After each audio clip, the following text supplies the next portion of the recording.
नमस्कार। बहुत रोते हैं लेकिन आंसू नम नहीं होते।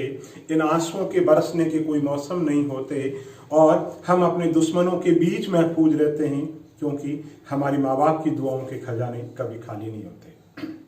दोस्तों, मैं एक बार बीकानेर रेलवे स्टेशन से घर की तरफ जा रहा था, इसलिए मैंने टैक्सी की और बातें करने की चूंकि आदत है, इसलिए टैक्सी वाले से मैंने बात करनी शुरू की।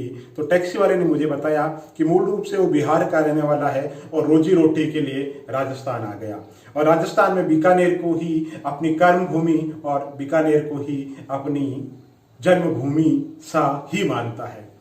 बातों बातों में उसने बताया कि साहब मेरे 2 बच्चे हैं, एक MBBS की तैयारी कर रहा है और एक CA कर रहा है।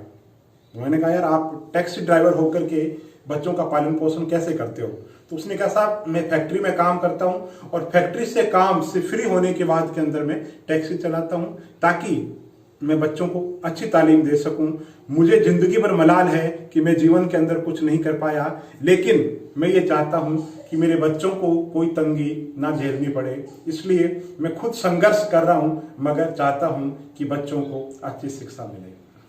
वैसे तो मुझे हमेशा लगता है कि पिता से बढ़कर कुछ नहीं है, लेकिन उस दिन मुझे शिद्दत से गहराई से महसूस हुआ कि संसार में सबके पिता, सबके माँ बाप एक जैसे ही होते हैं, जो पर्दे के पीछे रह करके चेहरे पे उग्र छवि लेकर के नाराज से रह करके उखड़े से रह करके अगर कोई कलाकार है जो कैसी तस्वीर बनाना चाहता है, सुंदर तस्वीर बनाना चाहता है, जिसमें खुद सर्दी गर्मी किसी भी मौसम में रह करके खुद को झंझावातों में जूझते हुए अगर कोई व्यक्ति भविष्य की तस्वीर बनाता है, तो वो जो कलाकार है वो पिता है।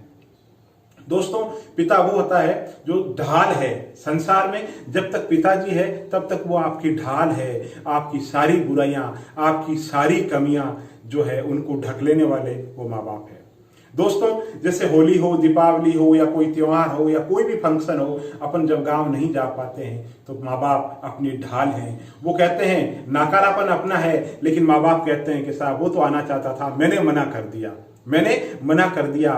वो जो भाव है बच्चों की भलाई के लिए, ये जो झूठ बोलने का भाव है, एक ऐसा व्यक्ति जो राजा हरिश्चंद्र है, जीवन में कभी झूठ नहीं बोलता, लेकिन जब वो पिता बनता है, जब उसमें पिता बनने का एहसास होता है, तो वो एहसास स्वतः ही बन जाता है और वो झूठ नहीं रहता है। उनके मन के अंदर, माँ बाप के मन में 24 घंटे ये भाव रहता है कि सत्य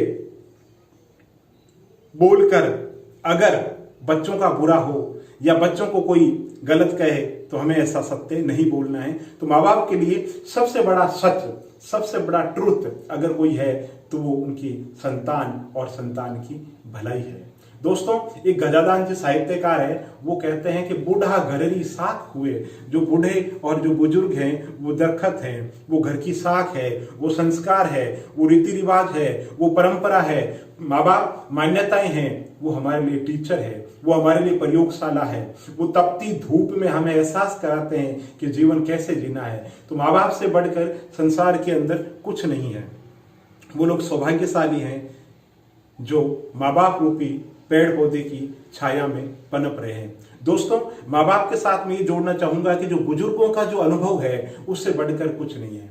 मैंने कंपटीशन की तैयारी की या जो ज्ञान लिया, शैक्षणिक ज्ञान लिया, उस सबसे बड़ा जो शैक्षणिक ज्ञान है, उससे भी जो बड़ा शैक्षणिक जो ज्ञान है, जो संस्कार है, जो दोहे, छंद, चौपाई, नीति, रीति, धर्म, समाज की जो बातें हैं, जो मेरे दादी साहब ने मुझे सिखलाई, जो मेरे बाबू साहब ने मुझे सिखलाई, जो मेरे भाई साहब ने सिखलाई, जो मेरे गांव के बुजुर्ग लोगों ने सिखलाई, उससे बढ़कर संसार के अंदर कुछ नहीं है। बाकी चीजें आनी है, जानी है, लेकिन कहते हैं कि शिक्षा वही जो कंठ में हो और पैसा वही जो अंटी में हो। यानी पैसा वही है जो खुद के पास में हो, वही पैसा काम आता है, और कंठ के अंदर जो विद्या है वो आपके काम आती है।